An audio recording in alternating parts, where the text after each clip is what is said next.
Yul Brynner stood motionless beside the corral fence at John Wayne's Red River Ranch, watching America's most beloved cowboy study him with the careful assessment of a man whose instincts had been sharpened by decades of separating authentic men from Hollywood pretenders, knowing that some friendships could only be forged through demonstrations of character that transcended cultural differences and revealed the shared values that made certain individuals worthy of respect, regardless of their origins or exotic reputations. August 1961, 4:30 in the afternoon, when the Mojave Desert heat was beginning to fade. But the day's challenges were just beginning, and two of Hollywood's most powerful stars were about to discover that authentic masculinity recognized itself across any boundary when survival skills met traditional American virtues in ways that created unbreakable bonds between men who understood what genuine strength required. If you're fascinated by untold stories where Hollywood's greatest legends discovered unexpected kinship through shared principles that transcended surface differences and cultural assumptions, subscribe for more hidden moments where mutual respect was earned through demonstrations of character that shocked industry observers who had never understood what authentic friendship actually required. The Red River Ranch stretched across 26,000 acres of pristine Arizona wilderness, where John Wayne had created his personal sanctuary from studio artificiality and constant demands of maintaining his public image as America's symbol of masculine virtue. The ranch represented everything authentic about Wayne's character: vast, uncompromising, and built through honest work rather than publicity campaigns. At 54 years old, Wayne commanded the ranch with the same natural authority that made him Hollywood's undisputed king of westerns. But his dominance here was based on genuine capability, rather than screen presence or box office appeal that could fluctuate with changing audience preferences. The invitation to visit Red River had surprised industry observers, since Wayne was known for maintaining careful distance from foreign actors whose backgrounds and motivations he couldn't easily categorize according to his understanding of authentic American manhood. Yul Brynner represented everything that Wayne normally viewed with suspicion: exotic origins, mysterious past, and international sophistication that often masked weakness among performers who had learned to exploit American audiences, fascination with foreign mystique rather than developing genuine capabilities.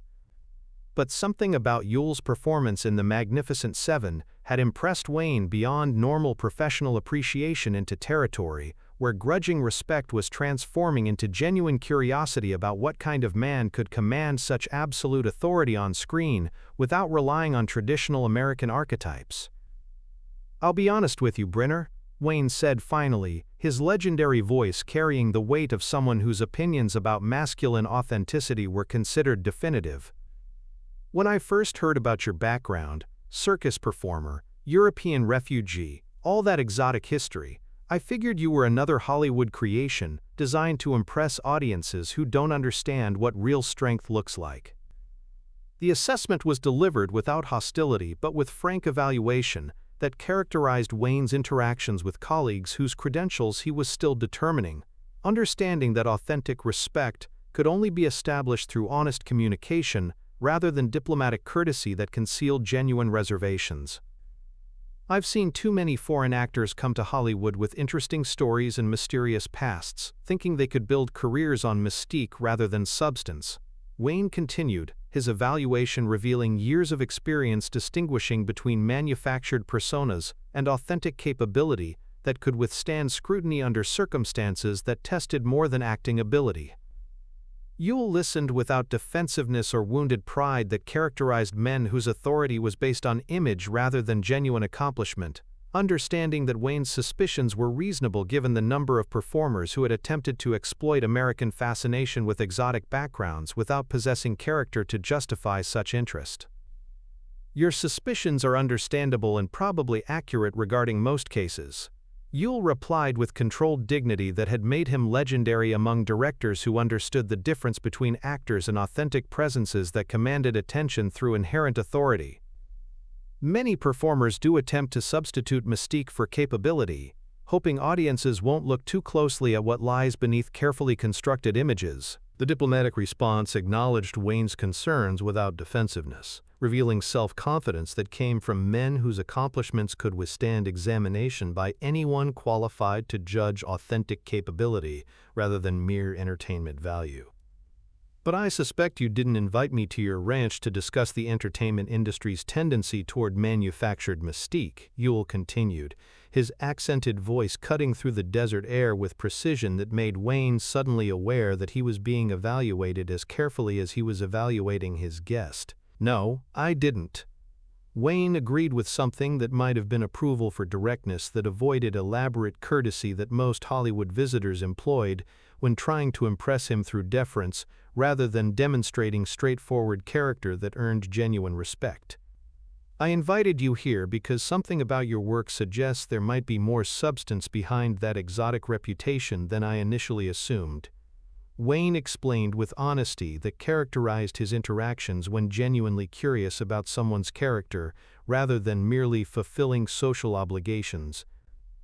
"And frankly, I want to know whether you're the real thing or just another performer who's learned to look convincing for cameras without possessing the kind of authentic strength that matters when circumstances require more than acting ability." The challenge was delivered with respectful directness that revealed Wayne's genuine interest in understanding what kind of man he was dealing with, though his tone suggested the evaluation process might involve tests that went beyond normal Hollywood social interaction. "What kind of test did you have in mind?" Yul asked with calm curiosity that revealed no anxiety about whatever demonstration Wayne considered necessary for determining authentic character. "Nothing fancy or complicated," Wayne replied, gesturing toward the vast expanse of desert wilderness that stretched beyond the ranch boundaries into territory where survival depended on practical skills rather than reputation or public image that meant nothing to landscapes that didn't care about Hollywood careers. "Just basic survival skills that separate real men from city folks who think toughness means looking good in Western costumes," Wayne explained casually. "Horsework, navigation, basic desert survival, the kind of capabilities that every genuine Westerner develops through necessity rather than choice." The curriculum was designed to reveal whether Yul's screen presence was supported by genuine competence, in situations where theoretical knowledge meant less than practical capability developed through experience with circumstances that most actors never faced. What happened over the next 3 hours would fundamentally alter Wayne's understanding of what constituted authentic strength and where genuine survival skills could be developed when necessity had been the teacher rather than tradition or cultural heritage. Yul's horsemanship revealed training that went far beyond normal riding instruction into territory where perfect harmony between rider and mount had been developed through circumstances requiring absolute trust and communication between species that most people never achieved despite years of casual equestrian experience.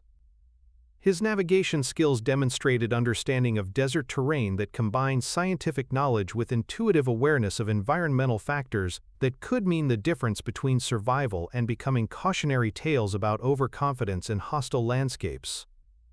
Most impressive was his approach to survival challenges that Wayne presented as tests of practical capability under circumstances that revealed character through methods that couldn't be faked or approximated through theoretical knowledge unsupported by genuine experience. Yul's responses to each challenge revealed not just competence but automatic expertise that came from men whose backgrounds had included genuine survival situations where failure carried permanent consequences rather than opportunities for improvement through additional practice. "Where the hell did you learn to handle yourself like that?" Wayne asked finally, his voice carrying genuine amazement as he processed what he had witnessed during an afternoon that had challenged his assumptions about where authentic survival skills could be developed. "Circumstances that most people never face and wouldn't want to encounter," Yul replied with modest understatement that characterized men whose backgrounds included experiences that didn't translate easily into casual conversation with people whose lives had been lived under considerably more comfortable conditions. "Refugee situations teach survival skills that can't be learned through choice or traditional instruction, because mistakes carry consequences that formal education systems prefer not to contemplate when designing curriculum for students who expect safety nets and second chances." The explanation revealed background that Wayne hadn't fully understood despite years of hearing vague references to Yul's early life, understanding for the first time that his guest's capabilities had been developed through necessity rather than entertainment purposes. "You're not what I expected," Wayne admitted with honest appreciation that characterized his response when preconceived notions were challenged by evidence that demanded fundamental revision of assumptions about character and capability. Most foreign actors who come to Hollywood are running from something or trying to reinvent themselves through American success that covers up inadequacies in their backgrounds, Wayne continued. "But you're running towards something, or maybe you already found it and don't need to prove anything to anyone because you know what you're capable of when circumstances require real strength." The analysis demonstrated Wayne's growing recognition that his initial suspicions had been based on incomplete information about what kind of man he was evaluating, though his tone suggested this revelation was generating respect rather than mere surprise. "America represents opportunity to use capabilities for creation rather than mere survival," Yul acknowledged with appreciation for perspectives that most refugees never had opportunity to develop. "But survival skills never disappear when they've been learned through necessity, and men who have faced genuine challenges recognize each other regardless of cultural backgrounds." The observation carried subtle recognition that Wayne himself possessed authentic strength that went beyond normal Hollywood standards into territory where genuine capability commanded respect from anyone qualified to evaluate real competence. "That's exactly right," Wayne agreed with satisfaction that came from meeting someone whose understanding of masculine principles aligned with his own, despite completely different cultural backgrounds that had produced similar conclusions about authentic character. "Real men recognize each other across any boundary when they've both been tested by circumstances that separate authentic strength from manufactured toughness that looks impressive but can't withstand contact with genuine challenges." Wayne continued, his voice gaining warmth that revealed growing friendship based on shared values. "And you, Brynner, are the most dangerous man in Hollywood, not because you're threatening or violent, but because you possess genuine capability that makes other men aware of their own limitations when they encounter authentic strength that wasn't developed for entertainment purposes." The assessment was delivered with complete sincerity, revealing Wayne's recognition that he had discovered something rare in the entertainment industry. Another performer whose screen presence was supported by genuine character forged through experiences that most actors couldn't survive. The friendship that emerged from that desert afternoon would shock Hollywood observers who had assumed that cultural differences and competing professional interests would prevent genuine connection between two men whose backgrounds seemed incompatible despite their shared status as industry legends. Years later, when interviewers asked Wayne about his most valued friendships in Hollywood, he would consistently mention Yul Brynner as someone whose character had impressed him beyond normal professional appreciation into genuine admiration for qualities that represented the best aspects of masculine virtue regardless of national origin. "Yul taught me that authentic strength has nothing to do with where you're born or how you speak," Wayne would explain to journalists curious about the unlikely friendship between America's cowboy icon and the exotic European performer whose mystique had initially generated suspicion rather than respect. "Real men are forged by circumstances that test character, and when you meet someone who has passed those tests, you recognize kinship that transcends surface differences and creates bonds that last lifetimes rather than fluctuating with changing professional circumstances or social fashion."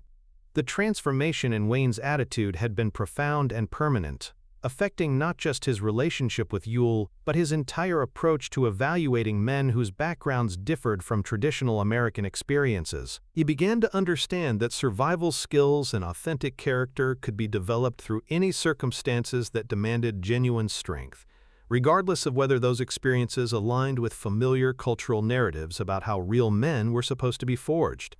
Their friendship became legendary within Hollywood circles, though both men maintained discretion about the private conversations and shared experiences that had created such unexpected kinship between two performers whose public images seemed to represent completely different approaches to masculine authority. Industry observers noted that Wayne's subsequent films began to include more complex portrayals of foreign characters and international settings, suggesting that his exposure to Yul's authentic strength had broadened his understanding of what constituted genuine American values when they were tested against different cultural perspectives and survival experiences. Yul never spoke publicly about the details of their friendship, maintaining the privacy that characterized his approach to personal relationships that meant more to him than publicity opportunities or career advancement, through association with Hollywood's most beloved symbol of American masculinity. But their mutual respect, established through desert wisdom that revealed shared values beneath apparent cultural differences, would serve as example of how authentic friendship could bridge any gap when it was based on recognition of genuine character rather than superficial considerations that impressed people whose understanding of strength was limited to theatrical approximations of the real thing.